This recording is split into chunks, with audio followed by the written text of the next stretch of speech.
Hello, world. Hope you're doing great today. So you have joined us for today's webinar, which is Forget NCLEX and IELTS. These are the tests that you need to prepare for. So we are so glad to have you with us today. Ron Hoppy, president of Worldwide HealthStaff Solutions, is traveling today. So unfortunately, we're not able to have Ron join us, but we're going to present this topic and share some information with you all really relevant to anything NCLEX, anything IELTS, anything English language test. And I'm so honored to have with us today Kari Cooper, our ESL Program Coordinator. Yeah, you may have seen her recently if you were at any of our Worldwide HealthStaff World Tour events that were recently held in South Korea, different cities in the Philippines, or in Singapore. And just as a quick heads up, we have more world tour dates coming up. Next stop in the GCC, the Middle East region, we'll be planning some dates around the UAE and some more locations. So stay tuned. Follow us on social media and you'll get those updates. But back to today's topic, forget the NCLEX and IELTS. These are the tests you need to prepare for. What are those tests? What else do you need to do besides these two topics that you hear about when you're planning your immigration journey to the United States? We're going to dig a little bit deeper into that and share some information. And then we're going to take some Q&A at the end. We're going to take your questions, provide some answers, and hopefully get you ready for next steps as you prepare for your immigration journey to the United States. So before I hand it over to Kari, just a couple quick notes. Today's webinar is being recorded. So if you registered for the webinar, whether you're able to watch right now or a little bit later, you will get the replay of this webinar. It'll show up in 24 hours in your email inbox. Check that out. Also, if you get a moment, please drop your country in the chat. We love to find out where you're watching. So let us know where you're watching from. Drop that country in. All right, and just taking a quick look at who's there. I see Saudi Arabia, Philippines. Hello, Cameroon, Gambia. Oh, this is great. Dubai. Yeah, we look forward to seeing you soon on our world tour. Kenya. Oh, excellent, excellent. Rainy St. Petersburg. Well, I hope the weather gets better there. Yeah, all right, so we're getting ready to jump into it. I'm going to hand it over to Kari, and we'll go from there, and then we look forward to some Q&A at the end. Kari, take it away. Absolutely. Thank you so much, Tracy. And a big shout out to CJ, who's in the background helping us out with our chat today. If you can't tell, I am not Ron Hoppy. I will never be able to fill those shoes. But I am honored and excited to be on this presentation today. This is a topic that I was telling Tracy before we went live. This is a topic that Ron and I spoke a lot about. So if you were able to join us in the Philippines or in Singapore or in Korea, this is something that Ron and I both kind of just started really talking about. And we kind of both agreed that the real English test and even past the NCLEX, the real test is your arrival, is day one. When you arrive in the United States, your skills are going to be put to a real life test, like not just someone sitting there interviewing you for 10 minutes, a real life test. So Ron and I were really talking about how important it is. And we wanted to make sure that at Worldwide, we're sending that message to you, the importance of keeping up with your skills, both bedside and English language skills. So without further ado, Tracy, I think we are ready to get started going through these amazing slides. And Tracy's going to chime in. I'm kind of the English language pro. I have learned a lot about NCLEX thanks to our amazing NCLEX program with Arnie. She is absolutely awesome. And I've learned a lot just from talking with nurses all over the world. Still saying hello to everyone out there. I love that you're still dropping in the chat. We've got Nigeria. We've got the Philippines. We've got places that I can't pronounce. That is absolutely awesome. Hello to everyone. Make sure you tune in to Kari's Corner tomorrow for some more Q&A with me. So how important is the NCLEX really? And Tracy, I'm sure you in marketing, you field a lot of questions about the NCLEX, a lot of people who want to apply and haven't taken the NCLEX. What is kind of the advice that you guys give, or maybe some of you out there have received some of this advice? And Tracy, you want to echo, what's the advice that we give nurses who have not taken the NCLEX yet? Yeah, no, great question. To sum that up, you cannot work as a registered nurse in the United States without having passed the NCLEX-RN exam. There's a lot more to it, but that is the summary of it. That's how important it is. Absolutely. Yeah. If you see on the screen, it says you cannot file an immigration petition without it.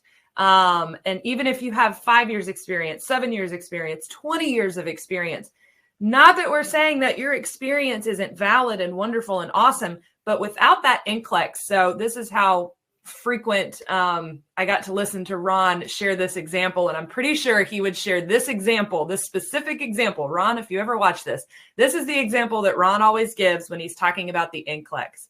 He says that basically your career and your job offer are like a car, right? They're like a car, but the NCLEX is the engine. The NCLEX is what makes it go. And so in order for your petition to be filed, in order for your immigration process to start, you got to have the engine, right? You got to have the NCLEX, and the NCLEX is the engine that gets everything going. So my advice and the advice of Worldwide is, if you are a nurse and you have not taken the NCLEX, please, please, please. We have a partnership with Rachel Allen, who is an awesome NCLEX preparation provider. I strongly suggest you check them out. For NCLEX preparation materials. There is a price, and I know the NCLEX is, correct me if I'm wrong, Tracy, but I think it's $1,000, right? Honestly, I need to go check that to see what it currently is, but that sounds correct. It's an expense, way more expensive than the English test. So I do know that when you sign up to take the NCLEX, this is not something that you just want to have a 24-hour cram session for. You want to make sure you prepare, because you're investing a lot of money in this exam. I do know that on TikTok recently, we posted a video with the top states to take the NCLEX in. Tracy, do you remember those states kind of off the top of your head, a few of them, to give our nurses some advice on where to look to take the NCLEX? I always remember, it's a U.S. territory, not technically a state. I always remember Northern Mariana Islands is one of our recommendations. I believe Connecticut. Let me double check that. But also, I'm going to post in the chat real quick. And approved. I'm going to add right now our NCLEX-RN exam link. It has all of our NCLEX approved test center locations and just more details about the NCLEX exam. And I'll look those states up real quick, Kari, for you. I think Montana was one of them. I don't know why Montana sticks out. New York, I see a lot of New York. I know that while I was in Korea, I would say 90% of the nurses in Korea were going through New York. Texas is another big one where people are taking their NCLEX. And don't just take your NCLEX, go ahead and get your license. Like, don't just stop and take the NCLEX. Go ahead and get your license, because on down the road, when you do apply for your licensure, it does make it easier to endorse a license versus applying for a license by examination. The process is shorter for endorsement versus examination. So once you take your NCLEX, you've chosen your state, you've passed in that state, go ahead and apply for that license in that state. Just will make your process and your immigration process run a lot easier. And it's a great thing to say in a job interview that you already have a nursing license, that you already have a valid nursing license in the United States. That's a great thing to put on your resume. It's a great thing to be able to go ahead and say. So NCLEX, super important, super important. Can you take the NCLEX in the United Kingdom? It's a great question. I think I don't know. What do you know on that, Tracy? For the UK, they do have different, well, it depends. Can I take the NCLEX in the UK? So if you're taking the exam within the United Kingdom, yes, there is an approved testing location there to take NCLEX to work in the US. There you go. So if you're in the UK, have at it. No excuses. Get that NCLEX done. So we're going to, as Tracy keeps continuing to find out more information on NCLEX and finding that specific list of states that we worldwide specifically suggest to make life easier on you. Coming up in the chat. Hey, in the chat. There you go. There we go. Colorado, Connecticut, Northern Mariana Islands, Montana, and New York. All fantastic. Fantastic. I didn't know Connecticut was on there. That's crazy. Yeah. And the reason we're recommending these states to get the license for the NCLEX is just because the process is a bit easier. You can, of course, choose any state that you want because maybe you have friends, family, your desired employers there, and that's great. But these are some of the easier states to, prepare and get the NCLEX for. So just, and then you can always do the transfer if you need to, where you can transfer to a different state. But these are ones to just kind of keep in mind, aim for the NCLEX exam. They tend to be just easier to work with. Awesome. So now we're going to transition into my wheelhouse, which is how important is your IELTS, your TOEFL, your PTE, your OET. How important are all of those exams? Well, yet again, they are very important. They are very important.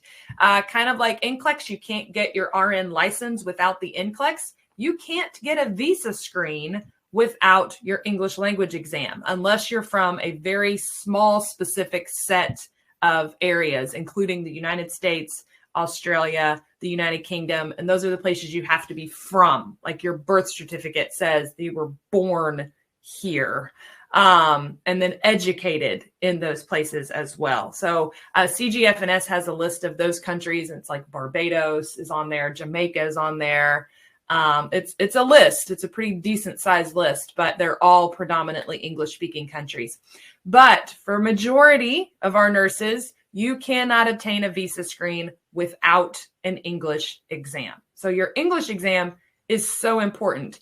In many states, you cannot obtain a nursing license without passing an English exam. And some states have different requirements. For example, if you're like, I took the PTE, yay, but I've taken a job in Georgia.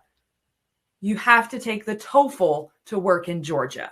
So always the English language exam, unlike the NCLEX, which, works for all 50 states, right? English language exams, unfortunately, don't work that way. But the English language exam is extremely important. So the purpose of this webinar today is not for us to say, don't worry about studying for NCLEX. Don't worry about studying for your English exam. No, we are still telling you, study for those exams. Those exams are very, very important. Mm-hmm. The purpose of the webinar today is to talk about what happens after those exams are done, right? So after you pass your NCLEX, you're obviously not going to stop being a nurse after you pass your NCLEX, right? Right. You're still going to go and do continuing education. You're still going to, and we strongly encourage that you maintain being a bedside nurse. Tracy, mm-hmm. Can you tell us a little bit why that's so important that you maintain? We get a lot of questions on, can I quit my job? Yeah. No. No. Continue with the inpatient bedside nursing experience. Even if it's in a part-time function, but you have to maintain the inpatient bedside nursing experience through the immigration process. So, once you apply, don't stop that inpatient role. Work with your recruiter and your case manager. Once you get your job offer acceptance, they're going to tell you, keep up your inpatient bedside nursing experience. It's that important. So I actually asked the question one time at one of our open houses, why is it so important? And the reason being is because technology is one small reason, but technology is constantly changing. And if you take a break, for 2 years away from nursing, away from bedside, and you come back, a lot of stuff changes in 2 years. A lot of stuff changes. So your employer expects that when you arrive to the United States, you're going to be as up to date and current as possible so that, that's going to impact your training when you get to the United States. If they have to make up for 5 or 10 years of you not working and catching you up on all the technology, think about 10 years ago where we were with technology, especially in the medical field. Can you imagine jumping into nursing today without having done it for 10 years? Yeah, good point. It'd be a big learning curve, big learning curve. So the same thing with the English language. Once you pass your English test, should you still study English? The answer is yes. Yes, because when you come to the United States, how are you going to talk to your doctors? How are you going to talk to your patients? How are you going to talk to your fellow nurses? They're going to be speaking English, and you need to be able to speak it back. Yeah. And I was going to add one more final thought on this slide. All of these English exams that we're talking about, it's just important to note that while it does have to be completed during the immigration process, it does not need to be done to apply with Worldwide Health Staff Solutions. You can still apply with us. Go ahead and meet with our recruiters, discuss job opportunities. The English language exam can be completed after you apply with us. So while it does need to be done in the immigration process, don't think of it as a prerequisite to apply with us. For a majority of our clients too, that's why I tell nurses, wait to take your English exam until you accept a job offer, because, you know, if you go to Georgia, I would hate for you to spend $185 to take the PTE or $500 or $455 to take the OET. Come to find out you have to take the TOEFL and spend an additional, I think it's a little over $200 to take the TOEFL. So wait if you can. There are some we do have some clients who like for you to have your English exam done quickly, earlier in the process, but wait until you accept a job offer, if you can, to choose which language exam you want to take. But I will say this, so one more final statement. I know this is my wheelhouse. This is my jam. I know all about this stuff. This was the one slide where I was like, I got it. The only exam that is accepted by all 50 states, the only one of them, the safest test to take, and I bet Tracy knows what it is. Which one is it, Tracy? It starts with a T. That's exactly right. It starts with a T and ends with OFL. That's the one. The TOEFL is the only exam accepted by all 50 states. And I know everyone is terrified of it, but it's actually easier than the IELTS now because it's half the time. TOEFL just did a makeover. It's only 2 hours long now. So food for thought. Let's carry on. Yeah. So the most important nursing exam, like we said earlier, your real exam starts the first day you report for work in the United States, and it will continue every single day. That's why clinical experience is so important to the job. It's so important. And I know that there's going to be a difference in every kind of hospital runs differently, right? They all have different rules, regulations, procedures that in the way that they do things. And it's based on kind of the management of the hospital. They all kind of have a different way maybe of doing things. We all have our quirks, right? We all run our households a little differently. Same's going to be true for a hospital. So there's going to be some things you have to learn on how that hospital works. But if you've kept up with your clinical experience, if you've kept up with your bedside care, your learning curve is not going to be as drastic as someone who has taken time off, right? Tracy, do you have any thoughts you want to add to this super important requirement? You know, and I apologize for being a broken record, but it's just so important. Yes, I'll say it again. It's that continue with the inpatient bedside nursing experience. Yeah, we have a lot of nurses that will ask, you know, now that I've accepted my job offer, can I quit? Or I think a more common question, and Tracy, you can attest to this, is can I take a few months off to study? People will ask to take some time off to study, a lot of times for their English exam. That's what I hear the most of. And yes, 1 or 2 months off to focus on studying is fine. I'm not going to tell you that 1 or 2 months off. If you've had a child, obviously, when you have a baby, please take time off. Worldwide is not telling you, go back to work, like have the baby and get to work. No, no, we are not telling you that at all. Taking time off to study, yes, but get back into it. Yeah. Get back into it. Try to make that time off as short as possible. Consider a part-time inpatient role.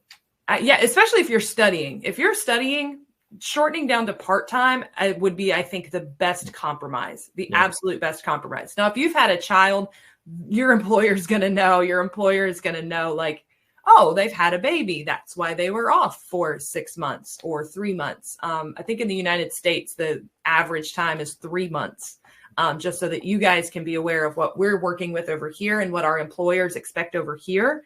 The average time off that a new mom gets, be it your first child or your 10th child, is around 3 months, 2 to 3 months, even. Some places even as short as 6 weeks. So if you tell your employer that you took off a year, your employer may be like, whoa, but that's because it's so different in the United States. Our maternity leave is very, very different in the United States. So my advice to you is just get back into bedside care as soon as you feel you are ready to get back into bedside care. And that's just it'll make your employer happier. If you haven't accepted a job yet, it's going to make it easier to get a job if you are actively working versus if you're not. Yeah. Just makes it easier. We're just trying to make your life easier over here. The most important language exam. This exam starts the first day you report for work in the USA as well. Your English language is going to be put to the test. You will be in charge of charting. That has to be done in English. That's going to test your writing and reading skills. So many people just focus on the speaking aspect of it. And I look at these test scores that are coming in, and I'm seeing like low writing scores or low listening scores. And I'm like, that's not good. That's not going to prepare you for life in the United States. Speaking, yes, it is important, but charting is your reading and writing.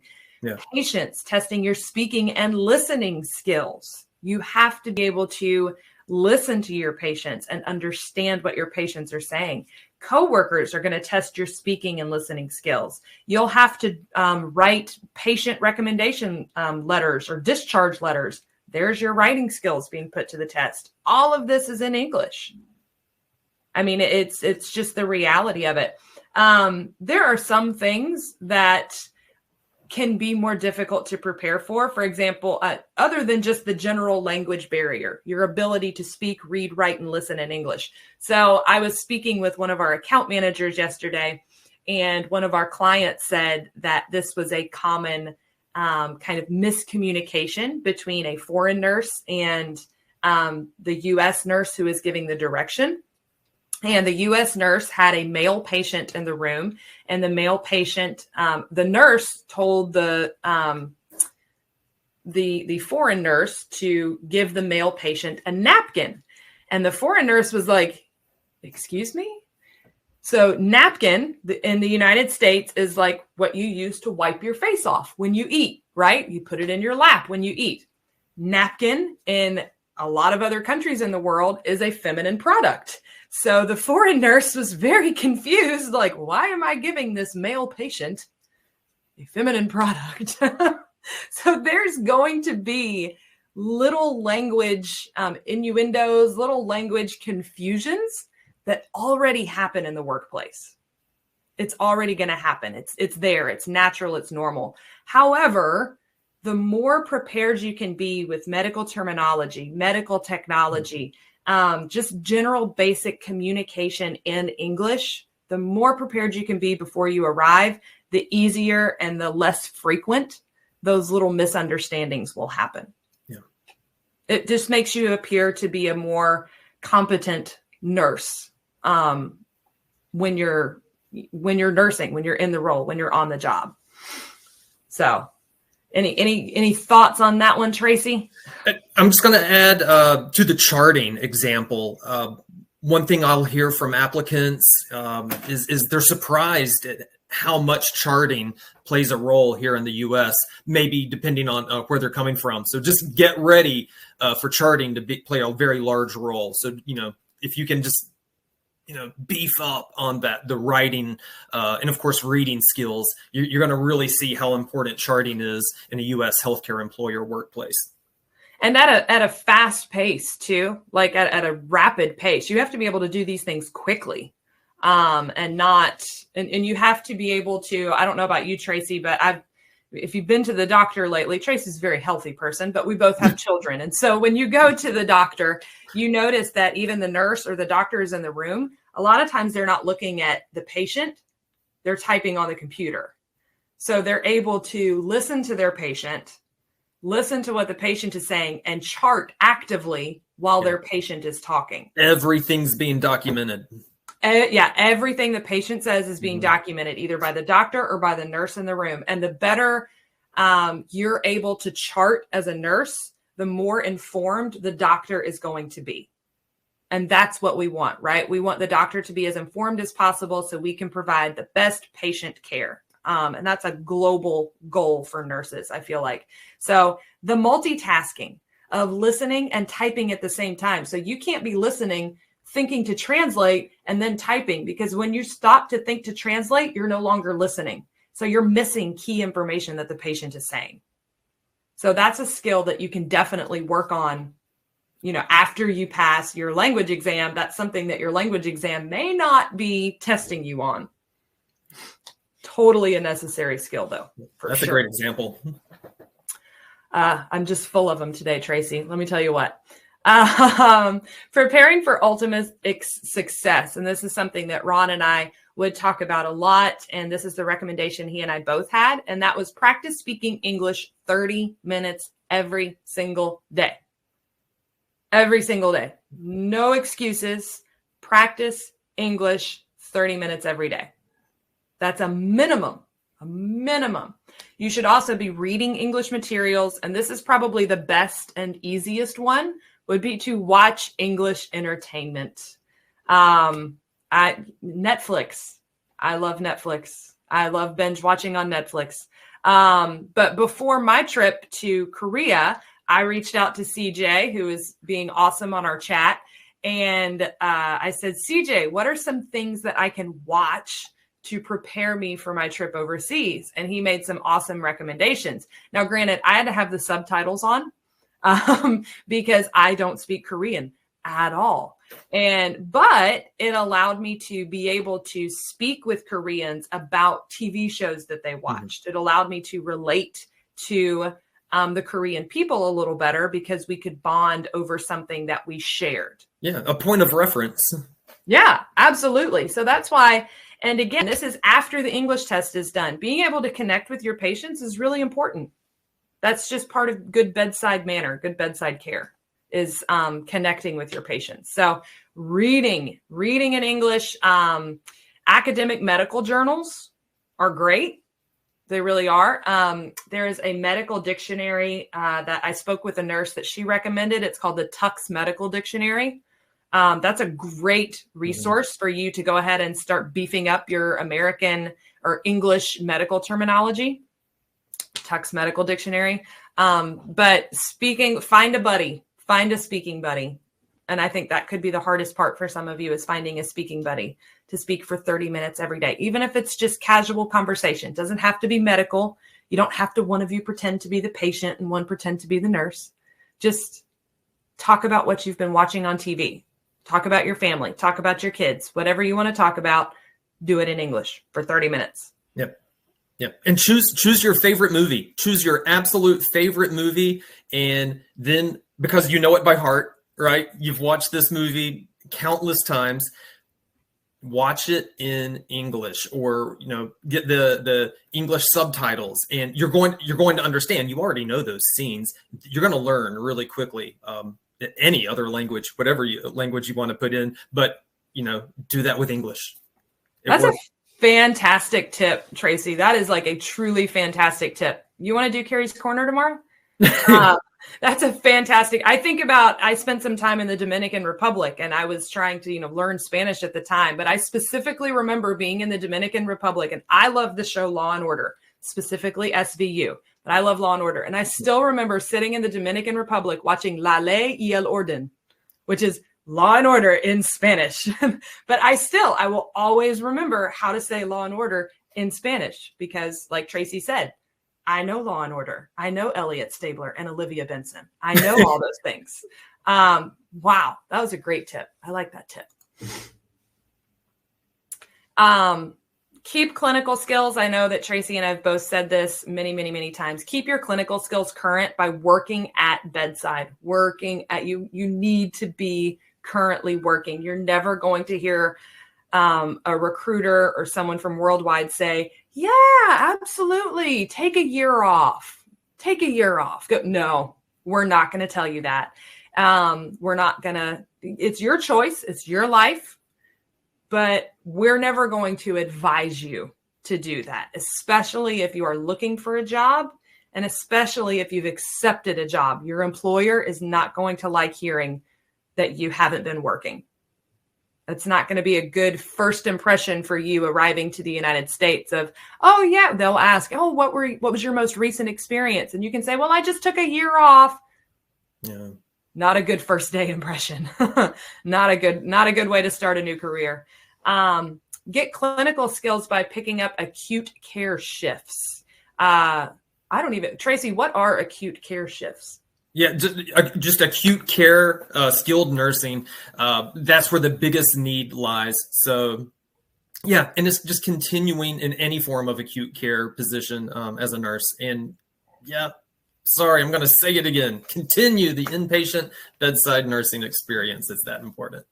Yeah, I've met a lot of nurses that asked about, they work at maybe like health clinics, kind of the outpatient, those types of things. But I know that a lot of what our clients are looking for is that hospital care, the bedside care, the 24/7 patient care. Mm-hmm.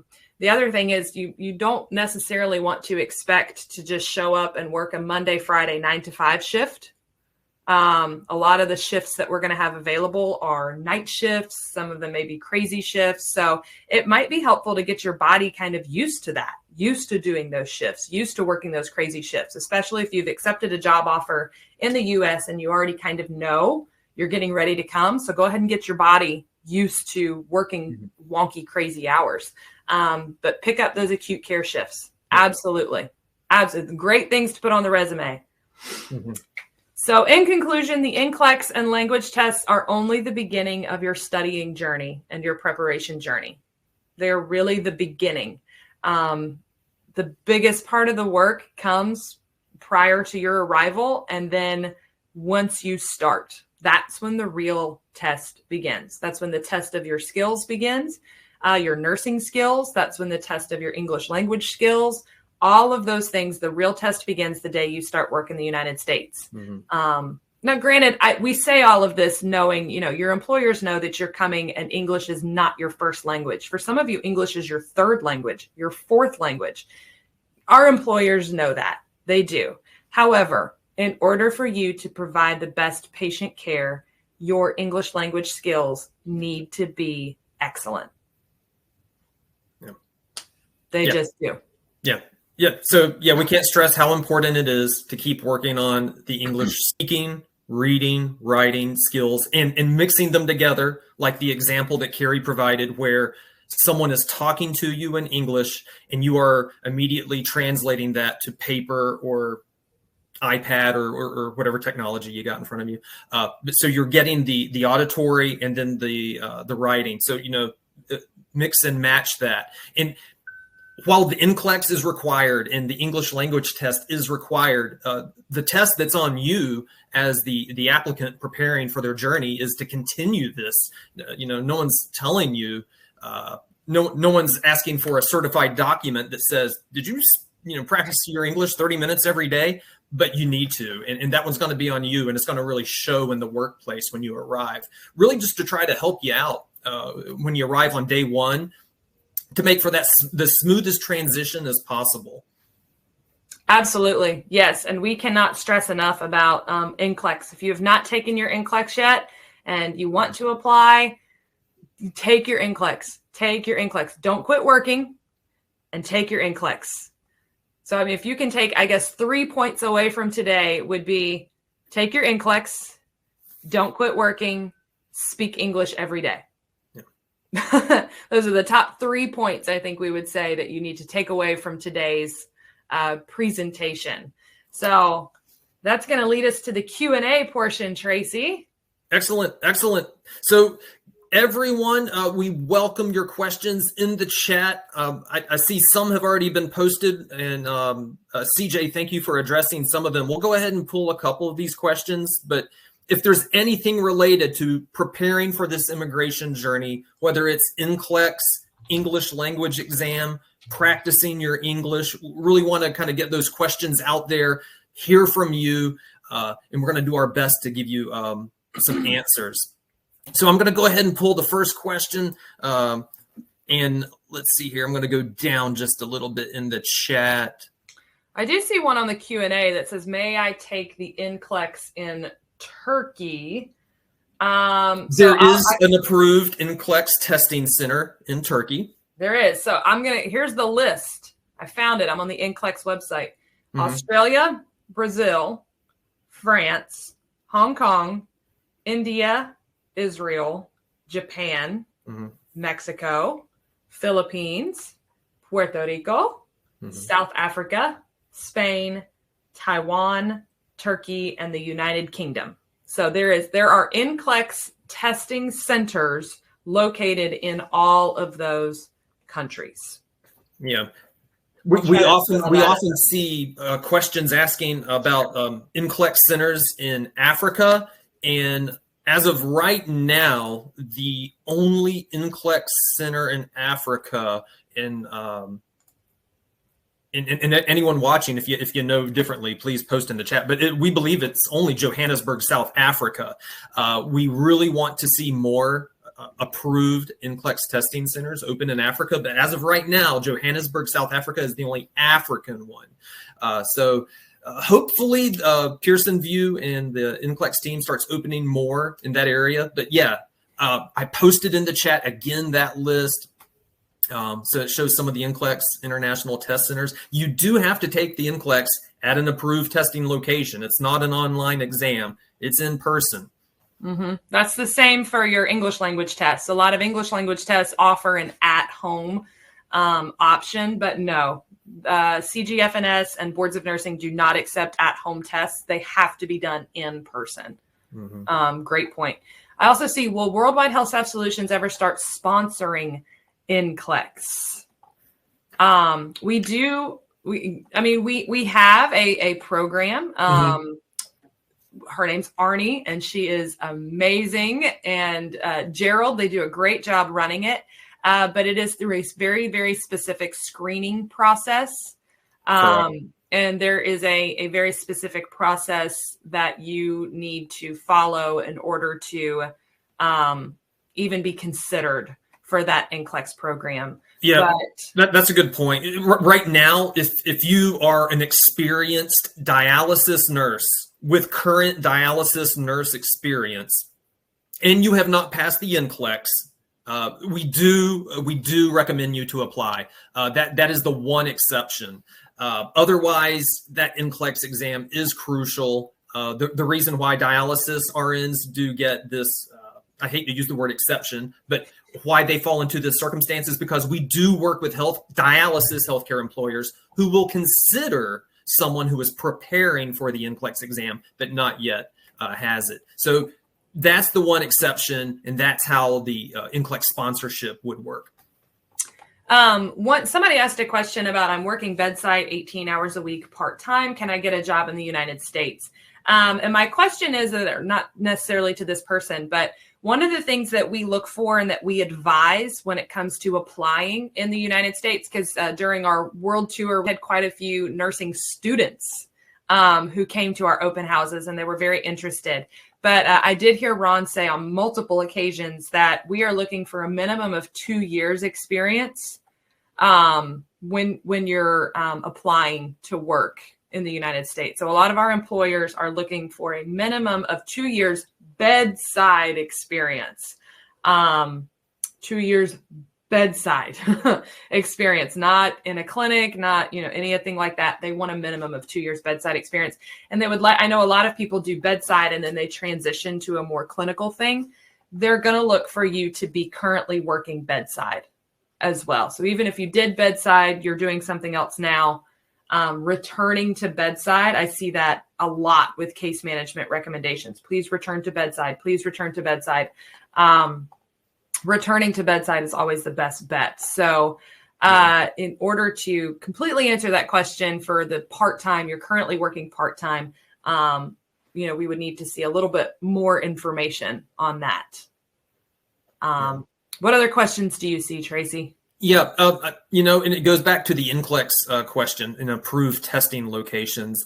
I see someone is in Cameroon, and they're asking, the only one is in Johannesburg. Correct. It's the only approved testing location in Africa is the Johannesburg, South Africa location. So travel would have to be arranged to go to that location, schedule the test to take it. Now, there are other locations outside of Africa. Possibly you're in a part of Africa that's closer to India or anywhere in Southern Europe. So travel arrangements would need to be made. But again, that link to the approved NCLEX test centers is there in the chat. Take a look at that. It provides more information and details on where you can go. I do see a question about the OET, the Occupational English Test. That is a test it's an English test, but it's specifically designed for healthcare workers. The OET, I know, is working hard to be accepted by more boards of nursing. It is acknowledged by CGFNS and Joseph Silney for the visa screen. But as far as states in the United States right now, it's not as widely accepted as a TOEFL, which is all 50 states, IELTS, which I think is 47 states. PTE would be the third largest, most accepted exam. But the OET is a fantastic exam. It's a fantastic option, but I would wait to see about a job offer prior to considering which test you should take, because the OET does have the biggest price tag of $455. And I would hate to see you spend $455 and then that's not an accepted test where you accept a job offer. Yeah. And is this a good time to plug Kari's Corner tomorrow, where we will be breaking down English language exams a little more in detail? It's always a good time to plug Kari's Corner, Tracy. Of course. But we will be breaking down English language exams more in detail. So if you really want to, what's the difference in IELTS, TOEFL, Pearson, PTE, OET? What's the other ones? TOEIC, MET. Mm-hmm. Lots of acronyms, lots of English language exams. And remember, there's 50 states in the United States, different boards of nursing for each, different English language requirements, with the exception of the TOEFL, accepted in all 50 states. Yep. Tomorrow's show is going to be driven mostly by Q&A from viewers. So feel free to catch that on our Facebook page or our YouTube channel or my Facebook page, whichever one you want to follow. So, 9:30 a.m. our time zone. That would be 9:30 p.m. Manila time zone. And wherever else you fall in that 12-hour range of the time zone. So would love to have you on Kari's Corner tomorrow. Thanks, Tracy. Anytime. Next question. We throw these acronyms out left and right, and someone's asking, what is the difference between NCLEX and IELTS? It's a good question. Let's back it up a step. Simply, the NCLEX is the test needed to prove your nursing proficiency. It's required in the United States. It's testing your nursing skills. That's the NCLEX-RN exam. IELTS, or any of these other English language exams that we've mentioned, is required in addition to the NCLEX. So you think of it as always have the NCLEX and then have one of these English language exams. And it depends on the state you're going to. And you have both of those, you are well on your way to become an RN in the United States. So those English language exams include IELTS, TOEFL, Pearson PTE, OET, TOEIC, MET, and I probably forgot a couple others, but those are the big ones. There's a huge list of them. I lose track of them. Mm-hmm. I do want to clarify, someone commented that said, as for connecting with patients, we're told that HIPAA does not allow that. So that's, again, I'm so glad you asked that question, because that can be, connecting with patients can be a misconstrued term due to like a language issue. HIPAA would definitely not allow you to, ask for your patient's personal information so that you can like call them and ask them out on a date later that day. That would be frowned upon. But when I say connecting with patients, I mean, you see that they're wearing a Stranger Things t-shirt. Your patient comes in wearing a Stranger Things t-shirt and you can tell that they're really nervous because they have to get a shot. you can look at them and say, oh, I see you like Stranger Things. Like, tell me about who's your favorite character, right? It's okay to connect conversationally. Exactly. Just conversationally. I mean, if I just went to my doctor and she didn't ask me about my children or didn't ask me about my job or anything like that, it would be very stressful, almost awkward visit with the doctor. So that's part of a nurse's care and that job, to make your patient feel a little more relaxed, a little more comfortable. Be human. Blood pressure. Exactly. Be human. Be human. So yeah, I'm not saying by connecting with them, like asking to follow them on Facebook or Instagram. No, I'm just saying to make casual conversation with them, to give your patient the most comfortable medical experience that they can have. Yeah. So I'm glad you pointed that out. I'm glad I could clarify that. Oh, Kari, there's a CGFNS exam question. What about the CGFNS exam? Will that enable you to move to the USA before you take the NCLEX? Well, you need the NCLEX. You got to have the NCLEX. The answer is always going to be, remember, NCLEX is the engine. NCLEX is what makes your immigration petition move forward. Yes. You cannot get, to the USA without having taken and passed your NCLEX. Yeah. So absolutely NCLEX. Which is followed by a question that does provide the one exception. Oh yeah, exactly. I'm as a hemodialysis nurse in a dialysis center setup. Do I need to have experience in a hospital setting?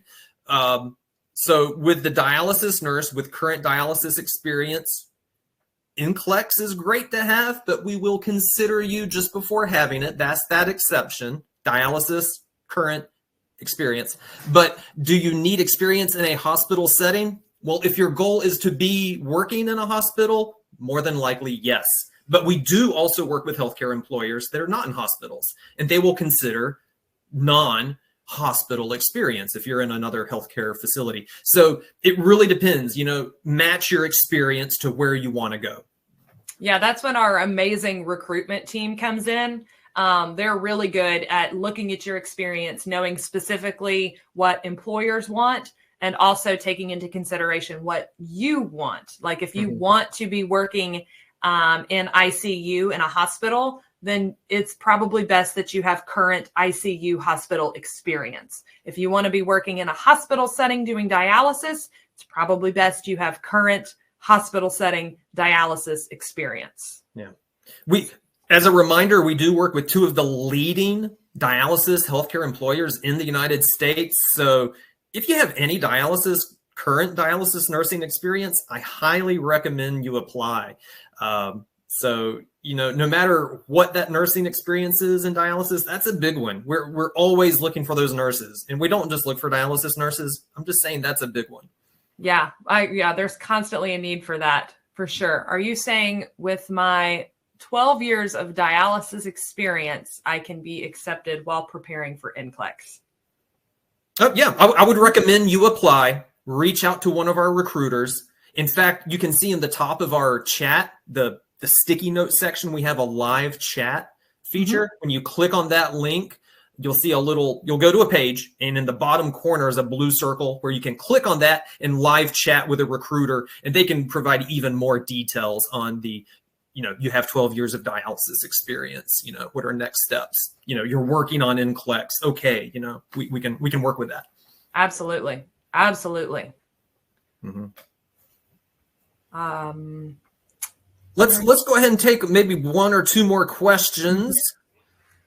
What did we miss? Evaluating your diploma before NCLEX. Tracy, do you want to take that one? That looks like a educational credentials question. Must I evaluate my diploma before the NCLEX? So our recruiters can help you with that. So really just make sure you've completed your NCLEX exam. All right. And then when you apply with us, thanks, CJ, there's the link right there. But when you apply with us, our recruiters will work with you step by step to help you figure out what documents are needed, what education credentials are needed, where you went to school and all of this. They will request this documentation and help you put that together. They're really here to help you every step of the way. And once you accept the job offer that comes working with the recruiter and you get assigned a case manager, the case manager, Worldwide HealthStaff Solutions, works with you step by step through the immigration process. It takes time, and you get to the United States. And we're here to help you. We even have a relocation team that helps you with booking that flight. So it is a full process aimed at getting you here the smoothest transition possible. All right. So I do see one question and then one comment that I think Tracy would definitely love to leave us with today. PTE for Texas or IELTS. In Texas, both the IELTS and the PTE are accepted. So that is completely up to you. I strongly suggest tuning into Kari's Corner tomorrow so we can get more into the specifics of PTE and IELTS and, why it's important to choose the best test for you. What one person finds easy on a test, somebody else may find difficult on a test. So tune into Kari's Corner for those questions. But as far as Texas is concerned, both the IELTS and the PTE are accepted by the Board of Nursing in Texas. And then one last question was, how long is the whole process? And I think this is a great opportunity to plug the upcoming webinar that we have with Ron, right, Tracy? Yep. We have an upcoming webinar to talk about the process, to talk about retrogression, to talk about the new visa bulletin. Thanks, CJ.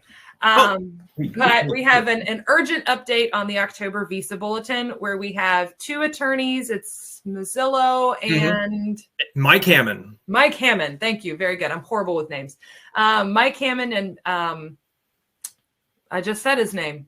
Chris Mazzillo. Chris Mazzillo, thank you. And then, of course, Ron Hoppy is going to be on that webinar tomorrow, or not tomorrow. This is on Monday. Next Wednesday. Next Wednesday. Yep. I'm just all over the place. Tracy, you take it. You promo that because I'm all over the place with it. Guys, everyone, this is a big webinar. I really do want to push this one. It's next Wednesday. It's the urgent update on the October visa bulletin. I saw that question earlier. How long is the whole process?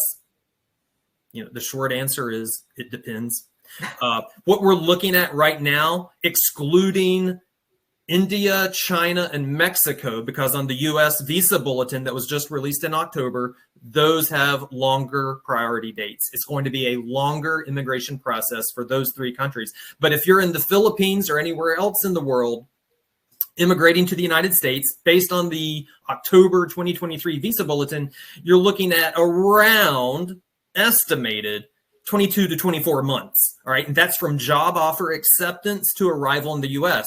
Well, that's great because that gives you time to prepare for the English language test, work on your English, continue working in the inpatient bedside nursing role. So we're going to be talking about what needs to be done, what timelines we're looking at. I gave you a rough ballpark estimate. You're going to be able to communicate with two huge immigration attorneys that know everything on this topic, and Ron Hoppy, president of the Worldwide HealthStaff. So really try to make some time next week to tune in for this one. The link is there in the chat. Register, save it. It's going to be really, really informative.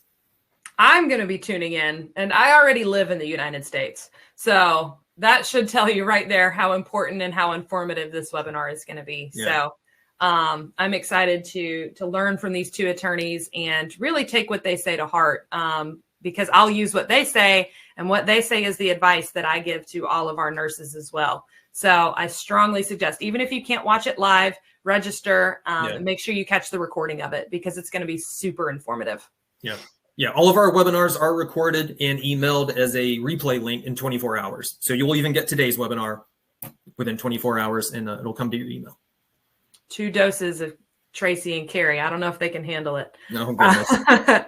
Well, I think that's going to sum up everything. Again, a special shout out to CJ, who's been managing our chat and our sticky note function today. Thank you so much, CJ, for you're just awesome. You're just absolutely awesome. Thank you, Tracy, for inviting me to be on this webinar. Like I said, I'm not Ron Hoppy, so if you were tuning in to catch Ron, I'm sorry. I'm never going to live up to the Ron Hoppy, just... Ron is on an airplane, but with us in spirit. So He is. But thank you, Tracy, for having me on today. It was fun. Make sure you tune into Kari's Corner tomorrow with all those wonderful English language questions. I'll be excited to answer them. Yeah. We'll see you guys tomorrow. If you can make it to Kari's Corner, hop on Facebook and check that out. And I want to thank everybody for joining today. Thank you all. Bye, everyone. Have a great day.